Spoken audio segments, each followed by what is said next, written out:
Buenas tardes.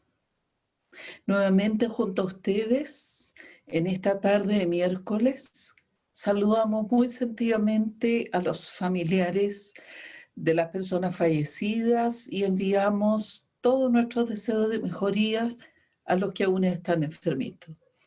Mi nombre es Miriam Singer, soy la directora de Artes y Cultura de la Universidad Católica y esta noche presentamos la 10ª charla de este ciclo.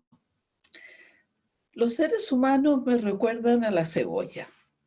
Capa tras capa tras capa, uno va retirando capas para llegar al corazón de la cebolla, que no es otra cosa que otra capa. Así somos un poco. Estamos construidos por múltiples capas que se revelan en función de dónde estamos, con quién estamos, en qué momento estamos. Es decir, en algún sentido estamos siempre personificando un rol, un papel.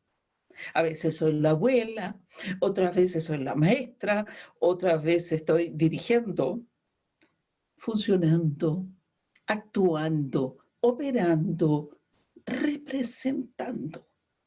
Hay periodos en la historia en los que algunas gentes, pueblos, culturas entendieron muy bien este fenómeno humano y lo domesticaron, es decir, lo transformaron en un arte. Los griegos, por ejemplo. El arte del teatro posibilita la representación de un aspecto del alma humana, de una de estas capas de la cebolla, y lo hace a veces de manera encriptada.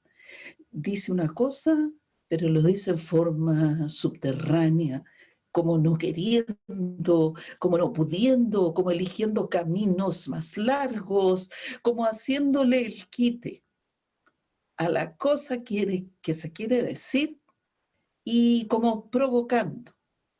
Algunas veces se usan códigos que se descifran mucho tiempo después. Todos conocemos el complejo de Edipo, ¿no? Complejo de Edipo, que Freud descifró casi 25 siglos después que Sófocles creó a Edipo. En cambio, otros se descifran en forma casi inmediata.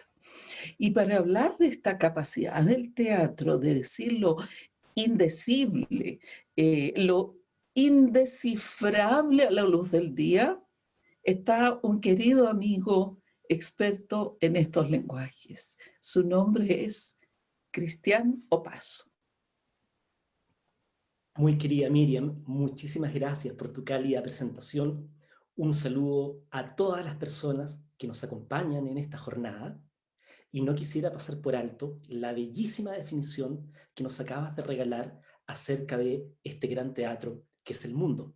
Y en este mundo, que en su esencia es un continuo de representaciones, un gran teatro, valga la redundancia, no resulta aventurado pensar que en momentos de crisis, mirar el trabajo de aquellos que hacen teatro profesionalmente, quizás sea una gran instancia para pensar aquel nuevo orden al que estamos próximos a asomarnos.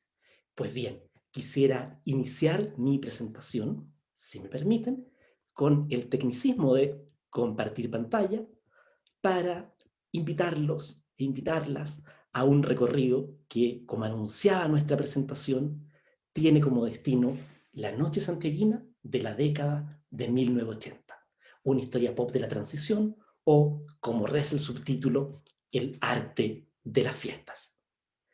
Pues bien, para iniciar este recorrido, me perdonarán la contradicción, no comenzaré hablando de un montaje teatral, sino que voy a tomar, como una suerte de epígrafe si se quiere, una película.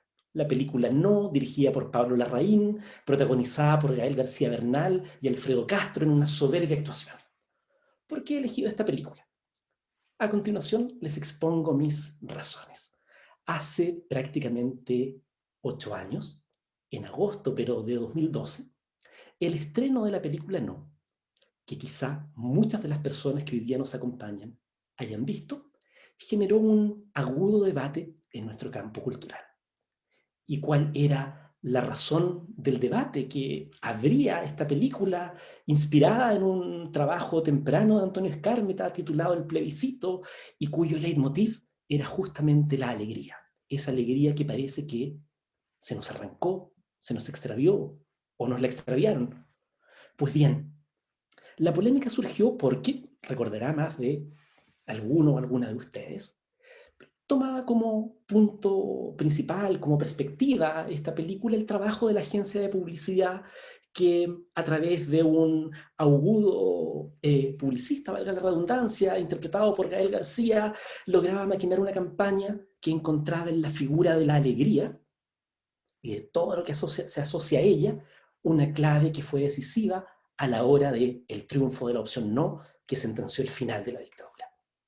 Pues bien, una pregunta que deja rondando esa película a varios de los que nos dedicamos al teatro, y entiendo que a la ciudadanía en su conjunto, dice, ¿de dónde venía esa alegría? Porque claramente esa alegría no fue un invento publicitario.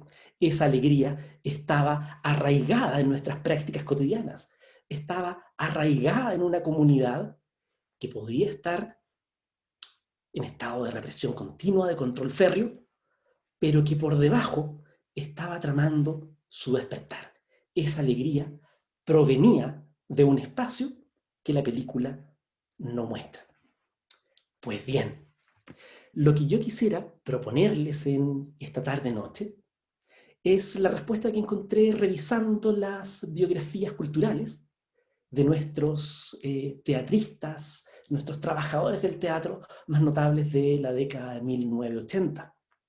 Creo que las biografías de Andrés Pérez, de Ramón Grifero, entre otras, nos permiten comprender que esa alegría, o al menos parte de ella, se estaba gestando varios años antes en fiestas semiclandestinas celebradas en galpones abandonados y en casas ocupa.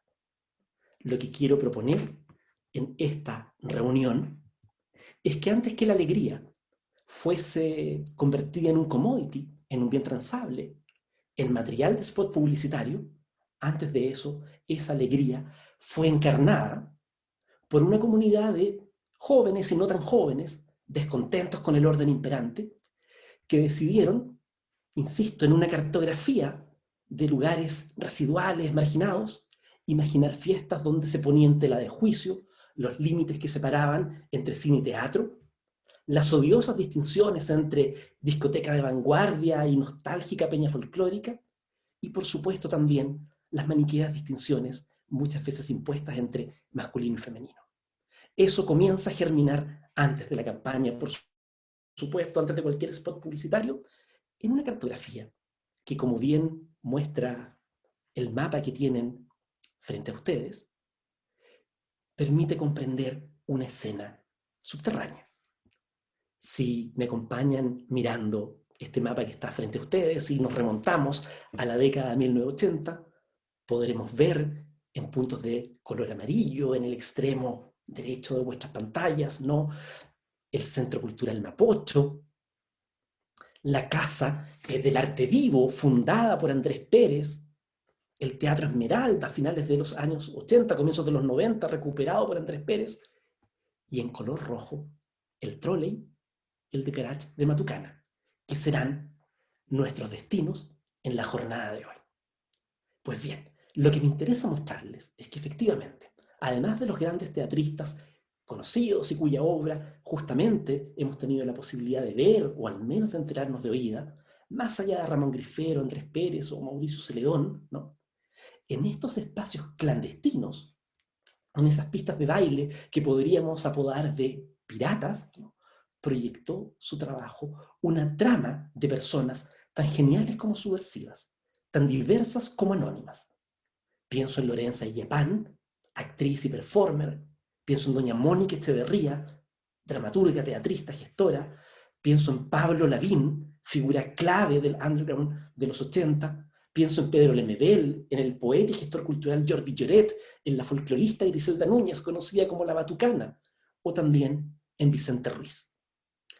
Para esta generación de creadores y creadoras, La fiesta fue la única escuela que los acogió. Fue también la trinchera donde enfrentaron la muerte y la miseria en los años más duros de nuestra historia. En ese Santiago de la década de los 80, el Santiago en que Andrés Pérez, por ejemplo, en el Parque Bustamante, funda la Casa del Arte Vivo, lugar donde de día se ensayaba, de noche se bailaba y a toda hora se resistían los allanamientos y los hostigamientos militares en calle Bustamante, o en la casa, o en el Centro Cultural Mapocho, liderado, entre otras, por Mónica Echeverría, primero en Las Tarras y luego en Merced, o en el Garage Internacional de la calle Matucán en el número 19, o incluso en el Trolley, en la calle San Martín 841. Ahí es donde se gestó la alegría y es el lugar que hoy día vamos a visitar. Pero antes de iniciar nuestra visita a esos lugares, quisiera plantearles 3 ideas fuerza que son las que me interesa mostrar esta tarde-noche, que son, a mi juicio, las ideas que hacen que estas fiestas sean cosa muy seria, sobre todo cuando pensamos nuestra historia reciente. El primer rasgo que me interesa subrayar de los espacios que en los próximos minutos visitaremos es que estos lugares son comunidades que podríamos denominar, si se quiere, residuales. ¿A qué me refiero con comunidades residuales? Conjuntos festivos, cómplices, donde convergen cesantes, exonerados, retornados de exilios, muchos de ellos desarraigados de este país siendo niños de brazos. Y ellos regresan a este país, se alían con cesantes, con exonerados, con todos aquellos que no encuentran un lugar en ese Chile y conjugan, por un lado, la herencia de la educación metropolitana que traen de sus días de exilio, y también, por otro lado, eso se junta con las estrategias de supervivencia de quienes desafían la violencia de Estado bajo el alero de ollas comunes ubicadas en los 4 rincones de esta ciudad. Entonces, el primer rasgo, comunidades cómplices y residuales de aquellos que no caben en los espacios formales. Un segundo rasgo que me parece conmovedor. En su quehacer, estos grupos van a ir apropiándose de espacios desechados por la urbe. Galpones abandonados, antiguos teatros, antiguos sedes sindicales. Lugares que hablan de un tipo de civilidad, de un tipo de sociedad que en ese minuto había sido completamente desmantelada. Eran las ruinas de ese Chile que desde los 60, a través de una ley de juntas de vecinos y organizaciones sociales, proyectaba otras formas de encuentro. Y estos jóvenes, que no cabían en ningún lugar, van en su rescate, a encontrar en esas ruinas las claves para soñar un futuro alegre como el arco iris que luego fabula la campaña. Y también una cuestión clave para entender lo que ocurre en estos espacios que aquí comenzamos a visitar, es que en ellos, estos colectivos no están necesariamente buscando crear obras perfectas. Están pensando más bien en generar carteleras, una amplia oferta cultural, necesariamente diversa, necesariamente colectiva, necesariamente horizontal, que sea capaz de remecer a la ciudad entera.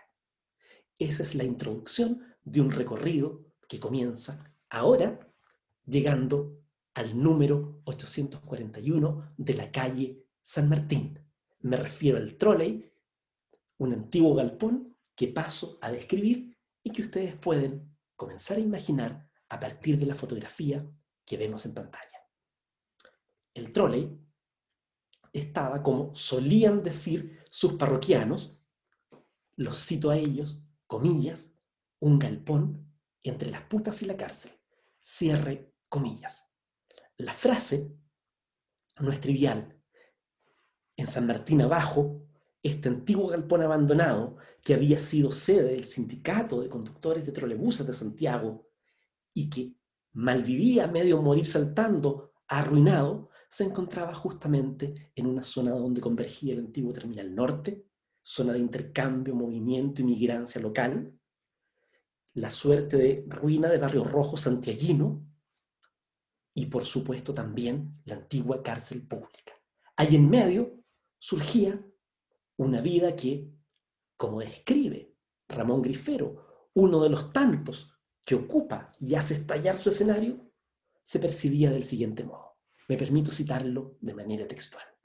El tróley estaba en San Martín, y San Martín era la calle de las prostitutas, y no muy lejos la cárcel. Y la cárcel que estaba en Amunátegui con San Martín, y al frente el cuartel de investigaciones, que era parte de la CNI, y ahí mismo en el sótano estaban los calabozos de tortura. Esta viñeta nos permite comenzar a visitar este lugar, que a comienzos de los 80 surge de la mano de un personaje clave, Pablo Lavín. Pablo Lavín había partido con su madre al exilio y desde el exilio londinense, ¿no?, comienza a formarse en un reducto clave en la cultura inglesa, NELP, una universidad politécnica donde los currículos se desarrollaban en el alero de los principios de las izquierdas inglesas. Y desde ahí a Chile retorna Pablo Lavín, una ciudad que, como dice por ahí en una entrevista, le parece tan gris como Bucarest en noviembre. Esto parecía Rumania. Y en esa ciudad gris decide tocar la puerta de este galpón que están viendo en la fotografía en pantalla e imaginar lo siguiente.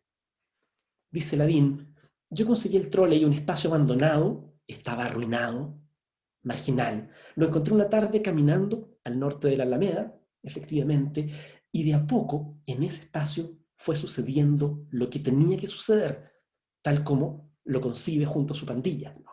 Que un espacio vacío, arruinado, se fuera llenando de comunidad, llenando, como dice él, con tipos del Partido Comunista, llenando con jóvenes activistas mapuche, llenando con todos esos que no ocupieron nunca en la historia de Chile y que siempre rondan perdidos por todos lados. Lo interesante del trole, este espacio que estamos mirando, es que es un gimnasio de principios del siglo XX, en 1918, junto con el estallido de la Primera Guerra Mundial, es dejado atrás por la colonia alemana que lo ocupaba como su gimnasio. Más adelante, durante la anarquía chica, las juventudes socialistas lo ocupan como centro de encuentro. En la campaña del presidente Pedro Aguirre Cerda del año 38 es comedor radical, y desde la Unidad Popular en adelante, sede sindical. Ese espacio que se intenta reflotar no podía reflotarse de otra manera, sino convocando la diversidad de su historia, la diversidad de modos de convivencia que el presente les había arrebatado. Y este llamado a la diversidad, que se desprende de las palabras de Lavín, no es nada casual, ya que si comenzamos a revisar las primeras actividades que se estrenan en el troley, destacan un guillatún organizado por comuneros mapuches, una tocata heavy metal a cargo del grupo de rock Tumulto y una reunión secreta de dirigentes comunistas con orden de arresto. En ese espacio de clandestinidad, por supuesto, encontramos, entre otras manifestaciones, el trabajo de Ramón Grifero, por ejemplo, con Cinema Utopía, montaje del que ustedes ven la escenografía retratada en la presente imagen, y como quizá más de alguna de las personas que nos acompañan sepan, de manera revolucionaria para la época, Ramón Grifero, director del Teatro de Fin de Siglo, compañía residente en el Trolley, ¿no?, desestructura, ¿no?, el espacio escénico, pone en la platea a actores que asisten a ver un montaje cinematográfico que a su vez es rudimentariamente recreado en el escenario, y los espectadores apostados en el fondo de la sala pueden contemplar un ejercicio de teatro en el teatro, como la cebolla de las que nos hablaba Miriam, pero con una particularidad curiosa. Quienes están en la platea están en otra época, en la década de los 30 o de los 40 quizá, viendo un film en blanco y negro primero. Parece ser la versión criolla de La Dama de las Camelias, con Ana González la Desideria. Luego un nuevo film, hasta que finalmente son seducidos por una película futurista que habla de jóvenes chilenos exiliados en un país que parece imaginado por Jean Genet. Ese montaje teatral clave para nuestra historia también muestra cómo en el Trolley conviven los deseos de vanguardia, los deseos cuasi refundacionales de la poética de Ramón Grifero, que nos invita a instalar vanguardias que echen falta con nuestra comunidad local, pero también esa vanguardia convive con otras manifestaciones, como digo, tan diversas como recitales de heavy metal, como celebraciones, como guillatunes, como reuniones políticas. El Trolley fue más que vanguardia. El Trolley fue un espacio imaginado por una pandilla encabezada por el gran Pablo Lavín, que entiende que pensar la alegría es pensar, por supuesto, la diversidad de lenguajes y la diversidad de voces que conviven a la par. Pero bien, no solo se trata de plantear epítetos, porque, como decía Bertolt Brecht, si hay una cosa que está prohibida, es partir de la premisa los viejos buenos tiempos. Vamos analizando qué es lo que pasa ahí, qué lecciones podemos sacar para el presente. Si me preguntan, personalmente, yo creo que lo que nos enseñan las fiestas del Trolley, que otra vez vemos ahí retratadas, son, me atrevería a sistematizarlas en al menos tres. Yo diría que lo primero que nos enseña este proyecto Trolley, como digo, liderado por Pablo Lavín, es que quienes convergen en el Trolley, sus parroquianos, ¿no?, bregan por mantenerse fieles a una ética que en inglés podríamos decir, si se quiere marciúticamente, DIY. En breve, una ética del hágalo usted mismo, hágalo al margen del sistema.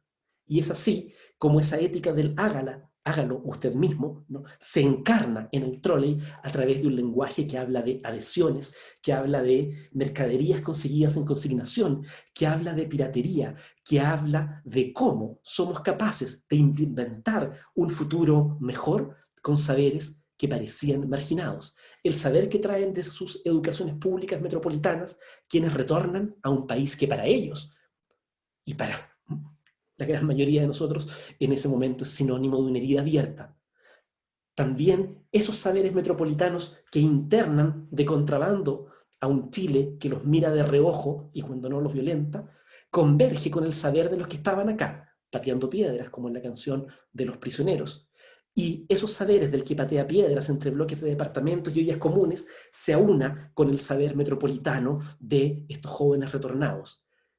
Y ellos además comienzan, ¿no?, justamente a trabajar, y acá está el segundo punto, de manera autodidacta con las nuevas tecnologías que comienzan a penetrar en el país.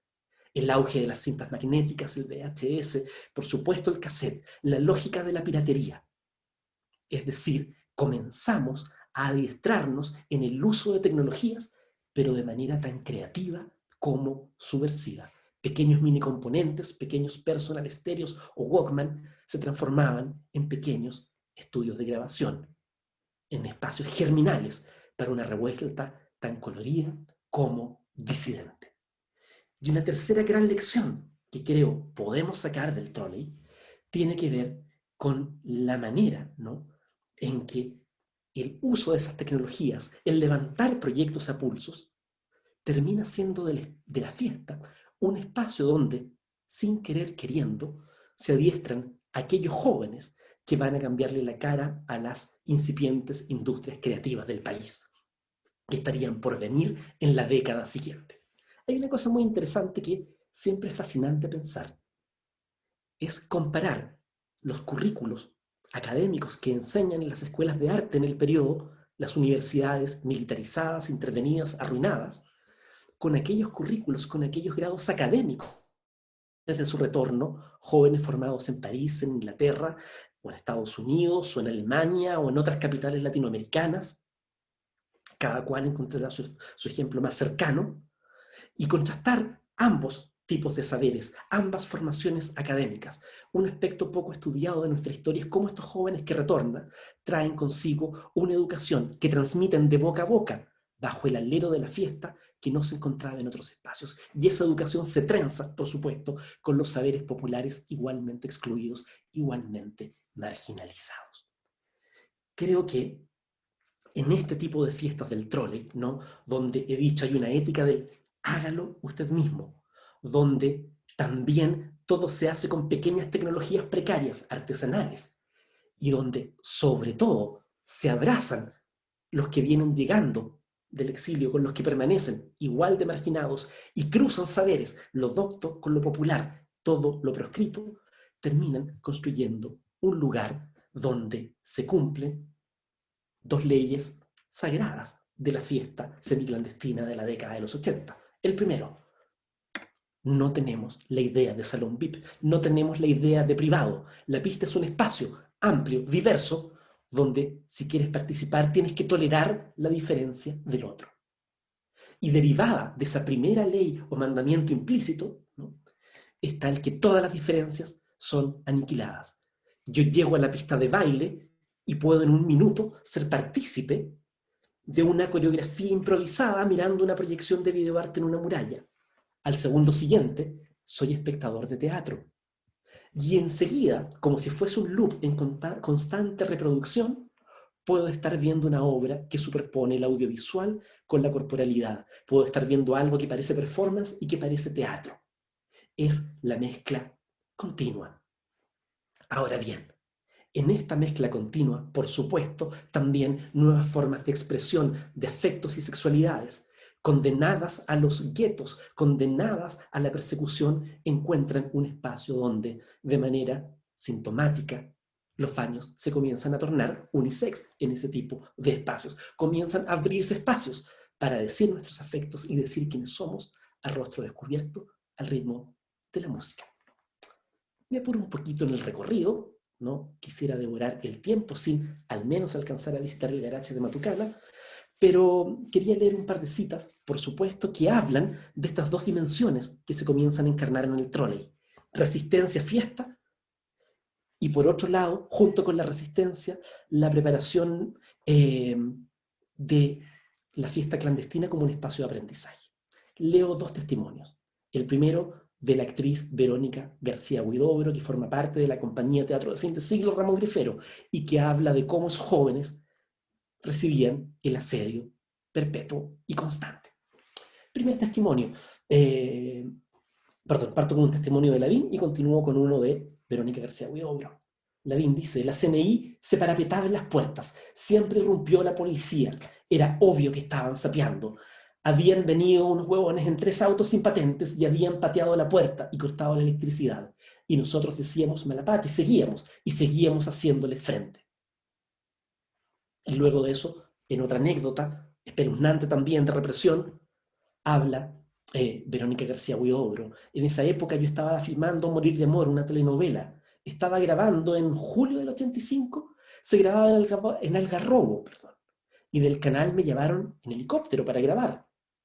Me prometieron que me iban a devolver a la hora justa, prometida, a mi función de Cinema Utopia en el trolley. Pero por supuesto no fue verdad. Me mandaron en bus, y aunque no lo creas, el bus quedó en pana y llegué tarde a la función. En ese Chile de los 80s y de estas fiestas clandestinas, fiesta, baile y represión y persecución se aunan. Bien, dados esos testimonios de el trolley de la noche santiaguina, y por supuesto aprovecho de dar los debidos créditos a las fotografías, las últimas, ¿no?, de Álvaro Jope, nos vamos a otro espacio residual del centro de Santiago. Sé que me quedan pocos minutos, pero quiero rendirle tributo en 6 o 7 minutos antes de terminar. Me refiero al Garage Internacional de Matucana, destacado con ese círculo rosado. Lo que están viendo con vista aérea, valga la redundancia, ¿no?, es la estación central de Santiago, la calle Matucana que se proyecta al frente, y en su primera cuadra, una, como la describió Pedro Lemebel, catedral piñufla del underground santiaguino, territorio de nuestros sueños de alegría. Es interesante pensar en el Garage de Matucana, de partida por su enclave urbano. Los intelectuales letrados de nuestra tradición, pienso en Benjamín Vicuña Maquena o en Joaquín Evers Bello, han sido brutalmente crueles con la calle Matucana. Vicuña Maquena lo describe como un Cairo infecto, como un potrero de la muerte. Joaquín Edwards Bello en El Roto como un lugar rodeado de comillas, un no sé qué de injusticia y fatalidad. En ese potrero de la muerte, si uno comienza a leer la historia, comienza a darse cuenta que esa estigmatización obedece a que ha sido históricamente un barrio que ha recibido el aporte de comunidades inmigrantes, las que cada época se ha encargado de estigmatizar de manera cruel y brutal, también con las migraciones internas, campo, ciudad. Hijos de familias trasladadas al centro de Santiago conviven en ese Matucana a lo largo del siglo XX con tenderos de diversas comunidades. En ese espacio, ¿no?, recala en un minuto, ¿no?, la familia Lloret, y junto con esa familia, uno de sus descendientes son los hermanos Jordi y Rosa, que en los 80, de regreso de un destierro en la península ibérica, en España, producto de la violencia con la que la dictadura se ensaña con las nuevas generaciones, sueñan este lugar que es el Garage de Matucana, que no fue otra cosa sino un lugar que logra algo fascinante. Por un lado, conjugar los saberes alternativos del cómic, del stencil, del graffiti, de la música underground que comenzaba a irradiar, pero también con las prácticas de las quintas de recreo populares. En el Garage de Matucana, desde 9 de la mañana hasta la entrada de la madrugada, se podía jugar ping-pong. El turno de uso de mesa costó por ahí 30 pesos. Se podía bailar, se podían hacer bienales, se podía ver punk, se podía ver teatro. En el Garage de Matucana, por ejemplo, brillan las yeguas del Apocalipsis, Francisco Casas y Pedro de Lemebel. Da sus primeros pasos el Teatro del Silencio, de Mauricio Celedón. Vicente Ruiz, el gran performero, también va a poner en escena allí sus trabajos, y en el ámbito de la música popular, ni hablar de bandas seminales de nuestra tradición popular, como lo son, por ejemplo, los Dada. Pero esa es otra historia. Leo un fragmento de una crónica de Pedro Lemebel que creo que define esto con prístina claridad. Lemebel dice: por entonces, el cómic, los peinados raros y la patota pirata que soltaba sus humores creativos en ese solar de placer utópico, la barraca que cogía a las 3000 mujeres en 3 días de feminismo, izquierda y rabias sin calzón. El galpón era el corazón duro de aquel Santiago crispado por el rechinar de la protesta. El espacio taller para pintar lienzos y carteles usados en concentraciones.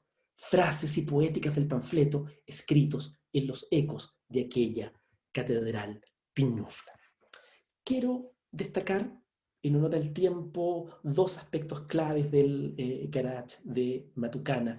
El primero, cómo van a convivir en él las coreografías policiales con las coreografías que podríamos llamar genuinamente políticas. En esta fotografía o esta secuencia fotográfica de Paz Errázuriz lo vemos con claridad. Los jóvenes, a través de la ropa usada, el reciclaje y la piratería, convertidos en pequeños guerrilleros urbanos que, con los códigos de la estética New Wave y Dark, ¿no?, se apropian de la pista de baile para generar códigos de convivencia horizontales, para reinventar los afectos, para reinventar las sexualidades, para reinventar las diferencias. Y afuera las coreografías brutales policiales que, ya no al ritmo del cassette pirata, sino de la sirena de las cucas, comienza a justamente a remover lo que ocurre en la pista de baile. En un libro editado por Jordi Lloret se recuperan trabajos de musicólogos y artistas que hablan justamente de esta tensión, ¿no? Y tomo esta figura de las coreografías, la de la policía y la de los jóvenes, la policíaca represiva, la de los jóvenes horizontal, desplegada, ¿no? Es una idea que tomo de André Lepecki, investigador brasileño, y también de la investigadora chilena Ignacia Cortés, que estudia otro tipo de fiestas, las de los movimientos andinos en Santiago, pero no me iré por las ramas. Para cerrar ya, me voy a 2 ejemplos que muestran la diversidad del Garage de Matucana. En 1987, el 30 de noviembre, nos visita Christopher Reeve, Superman. Viene a nuestro país a participar de una actividad en el Garage. ¿Y por qué en el Garage? porque en el garage se monta una especie de cuartel de campaña para resistir la amenaza que ustedes pueden ver en esta carta superpuesta a la imagen que envía un comando fascista llamado Acción Pacificadora Triciano, donde se amenaza con pena de muertes o pena de... perdón, si es que no salen del país a creadores claves, entre otros Mónica Echeverría, Mónica González, por nombrar solo un par. Y eso se realiza en el garage de Matucana. ¿Por qué enfatizo esto? Porque me interesa mostrar que estos espacios, que muchas veces la historia hegemónica, esa misma que que transformó la alegría en commodity publicitario, suele asociar estos lugares a un puro remedio vanguardista, a copias de videoclips globales. Y no, estos lugares fueron, como dice el poeta Jordi Lloret, atractales donde floreció la diversidad.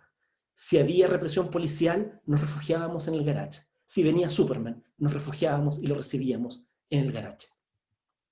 Y el otro hito hasta el día de hoy emocionante y conmovedor es el llamado Matucanazo de las 3000, cuando los días 24, 25 y 26 de julio de 1987, un puñado de mujeres, que repito su nombre con orgullo y admiración, Soledad Cortés, productora periodística, Cristina González, rockera, Macarena Infante, artista visual, Elizabeth Mayusca, perdón si pronuncio mal el apellido, actriz, Jimena Pizarro, librera, Inés Pascal, diseñadora, ¿no? Deciden boca a boca convocar a 3000 mujeres en 3 noches de feminismo, donde se dio una experiencia cuasi utópica. ¿En qué sentido? En que se vivió una auténtica alegría en que conviven Griselda Núñez, miembro del colectivo Solidaridad y Trabajo, una folclorista clave que trabaja en ese minuto como trabajadora doméstica en régimen puertas adentro. Ana González, directora de la olla común de la población La Patria de la Florida, y un antipanel donde conviven Oguana Madera, Soledad Cortés, Carolina Toá, Antonieta Sá, Delfina Guzmán. En la fotografía vemos a la diseñadora perdón, he tenido un lapso con el nombre de la diseñadora Paula Sobek, perdón, no, gritando, como dicen los testimonios de la época, entre la olla común, la venta de sopaipillas y el desfile, diciendo, chiquillas, sean con tutti. Todo esto iluminando la noche de la represión. Para concluir, vuelvo a la película No, y acá remato mi tesis. ¿Qué es lo que me ha interesado mostrar?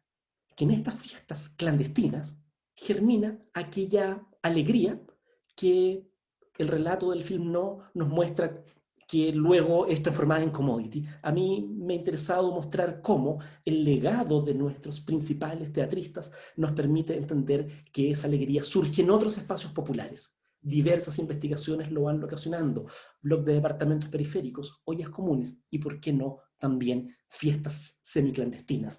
De ahí venía la alegría.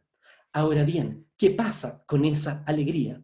Estos espacios residuales, el trolley, el garaje de Matucana, entre muchísimos otros que por razones de tiempo sencillamente no me detengo a visitar, nos muestran que ya en esos estilos de baile, en esas formas de organizar fiesta, se estaban soñando dos tipos de comunidad.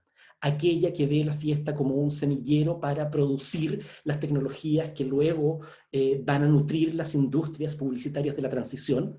Recuerden ustedes la escena final de No, ¿no? El publicista que trama la alegría, acto seguido termina promocionando en alianza con el director de la campaña del Sí, el lanzamiento de una telenovela que se vende como cualquier otro commodity. Está esa vertiente, pero también en estas fiestas clandestinas existe un mensaje de trabajo colectivo, existe otro proyecto que quizá quedó invisibilizado, pero que hoy día nos urge volver a ver. Es el proyecto que a mi modesto parecer encarnan esas 3000 mujeres que hicieron reventar Santiago en 3 noches de feminismo, que encarna Jordi Lloret, que encarna el artista visual Enzo Blondel, que encarna el proyecto de Pablo Lavín, que encarna, por supuesto, Andrés Pérez. Concluyo con un par de citas. ¿Por qué hablar del arte de las fiestas? Porque el arte de las fiestas es un arte de supervivencia. Una historia basada en los desechos de su cultura pop es también una historia de la comunidad que resiste en la pista de baile, como dice el ensayista Peter Shapiro. En la realidad, la discoteca, la pista de baile, el galpón abandonado, en ella, el descontento y la felicidad están tan cerca como las bolas de espejos y los apliques detrás.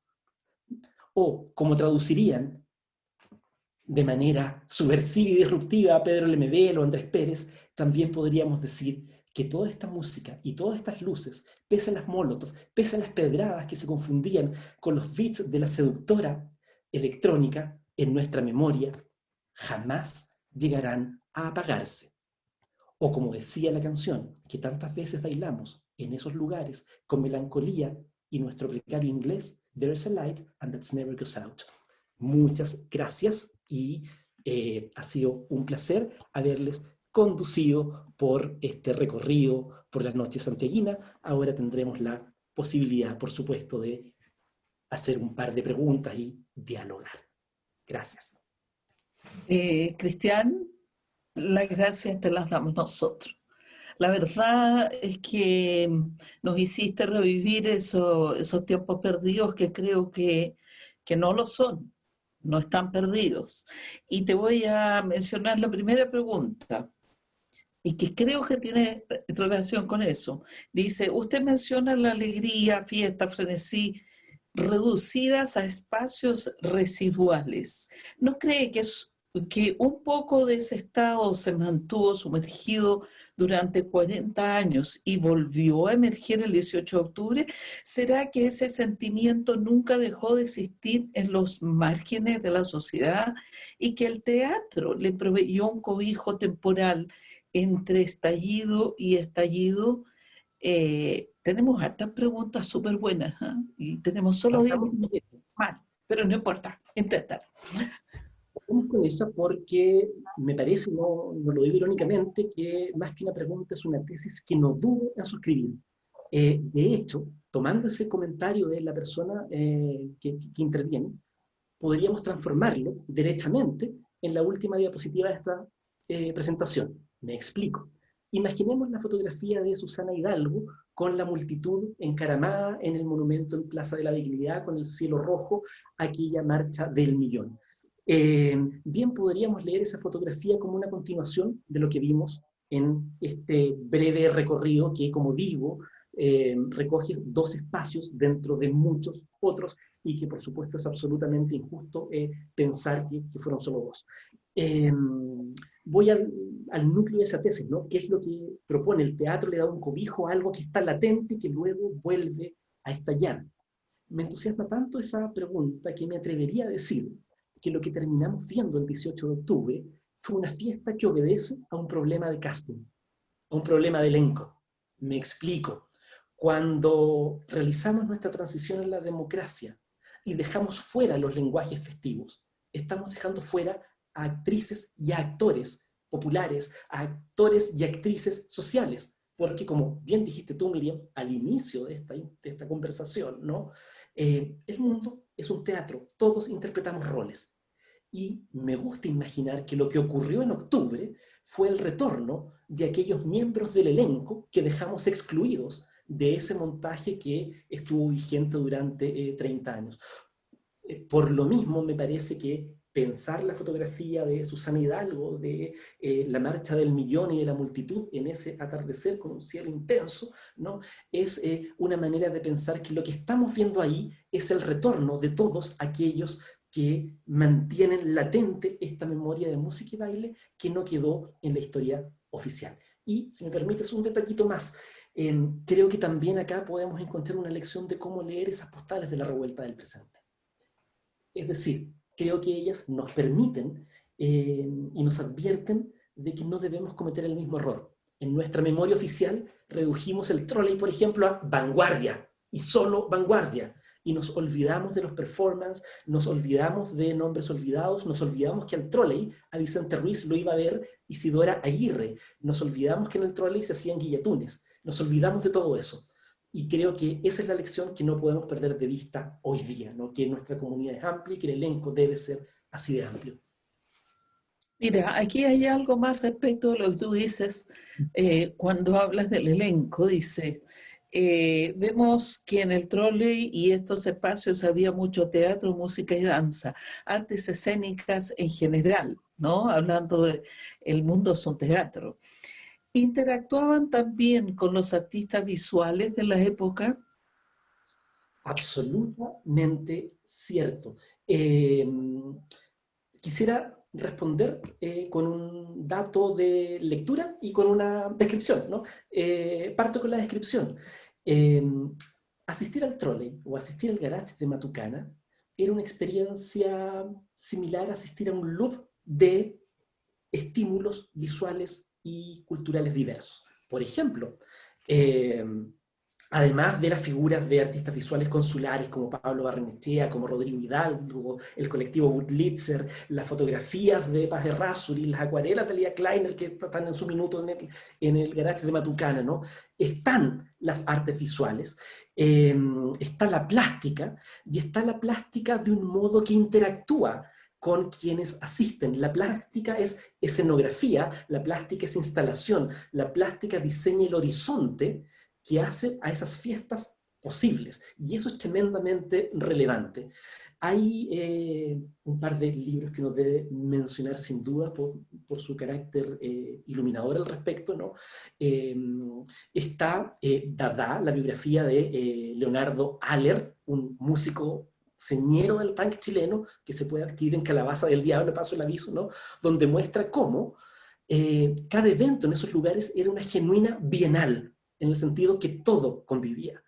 Por otro lado, lo ha dicho de manera magistral Macarena García y Oscar Contardo, ¿no? en la era ochentera, y en otro registro, el cuento Pelando a Rocío de Alberto Fuyet, ¿no? Habla desde la perspectiva de una muchacha de la élite criolla que, comillas, baja a estos espacios y se siente completamente descolocada, porque acá el baile ya no tiene que ver con ser un simulacro de un cortejo en clave conservadora, sino que el baile es un movimiento que me permite absorber una cantidad de estímulos que están pensados para consumirse en la convivencia. Así que, sin duda, sirva esa pregunta para homenajear los trabajos multimedia de las Cleopatras, el colectivo de artistas mujeres que hacen música y visualidad, a Pablo Barrenechea, al colectivo Rodrigo Hidalgo y otros tantos otros, Sergio Sáez, Stevie Star, en fin. Mira esta otra. Nos trae un poquito más adelante. Nos habló sobre la ética del hágalo usted mismo y cómo esta fue aliada de la creatividad en esos tiempos. ¿Cree que la facilidad actual con la que accedemos a las tecnologías y la información ha afectado la creatividad de los artistas actualmente? Buena pregunta. Eh, Ujú. ¿Sabes qué? En mi opinión, no quiero pecar de optimista, ¿no? Pero creo que las tecnologías digitales son un espacio que está en disputa, ¿no? ¿En qué sentido? En que tenemos, de algún modo, un bombardeo oficial acerca de usos oficiales de estas tecnologías digitales, pero me gusta pensar en todo lo que ocurre de manera subterránea. Citaba el trabajo puede ser el trabajo de dos jóvenes investigadoras chilenas, una que está trabajando en los años 80 y otra que trabaja la época actual, ¿no? En los años 80, Roxana Gómez Tapia trabaja con el uso de la tecnología del cassette en colectivos feministas y cómo esa tecnología del cassette, ¿no? Permitía muchas veces burlar la censura. Ella cuenta una anécdota maravillosa y al mismo tiempo desgarradora en su trabajo doctoral, ¿no? De cómo muchas veces las mujeres ingresaban a ver a los presos políticos con cintas de cassette entre su ropa íntima, porque la cinta podía desmontarse y así permitir pasar mensajes. Y eso pensando en esa tecnología en los 80 y pensando hoy día en la contemporaneidad, Ignacia Cortés, otra investigadora, que trabaja lo que ocurre en las poblaciones de la periferia de Santiago con bailes andinos como el tinku, por ejemplo, y la manera en que ellos sirven a una revuelta que de algún modo fue el semillero del estallido social que vimos recientemente, muestra el uso de esas tecnologías digitales de un modo semiclandestino. Eh, Creo, insisto, no quiero pecar de optimista, que más que pensar que estas tecnologías han reducido la creatividad de los artistas, creo que a veces nosotros, que somos los que observamos y los que tenemos el deber ético de poner en valor aquello que se hace con las tecnologías, no hemos sido suficientemente sagaces para mostrar esa diversidad de lo que ahí ocurre. Pero es una respuesta en proceso, sin duda. Cristian, nos encantaría seguirte escuchando y tengo por lo menos 5 preguntas en la cola que vamos a tener que defraudar porque queremos cumplir con el compromiso de terminar a los 10 minutos. Perdón, te dejamos para la próxima. Te despedimos con un aplauso y unos agradecimientos por la profundidad de tu abordaje a una estampa de nuestra historia que todavía parece que tiene mucho que ofrecer y yo creo que eres tú su mejor traductor. Te lo agradezco de todo corazón. Muchas gracias, Gracias. Miriam, por abrir estos espacios y por hacer de nuestra instancia de diálogo un espacio de intercambio público y abierto. Soy yo quien agradece la invitación. Hasta la próxima. Hasta la próxima. Ojalá que haya una próxima con Cristian. Para finalizar, les recordamos que el próximo miércoles a las 18 horas contaremos con la presencia de Sebastián Grey, arquitecto, curador, autor, columnista, profesor de la Facultad de Arquitectura, Diseño y Estudios Urbanos de la Católica, quien nos ofrecerá su charla El destino de las ciudades, una breve reflexión sobre la historia urbana y su evolución futura. Hasta la próxima. Gracias. Hola a todas y todos. Soy Sebastián Grey, arquitecto y profesor de la Facultad de Arquitectura. Quiero invitarlos a conversar sobre uno de los inventos más trascendentales en la historia de la humanidad: las ciudades. Su origen, su evolución, sus diversas formas a lo largo del tiempo, su significado, la manera como las ciudades han creado lugar en el territorio y han transformado el planeta. Espero que me puedan acompañar.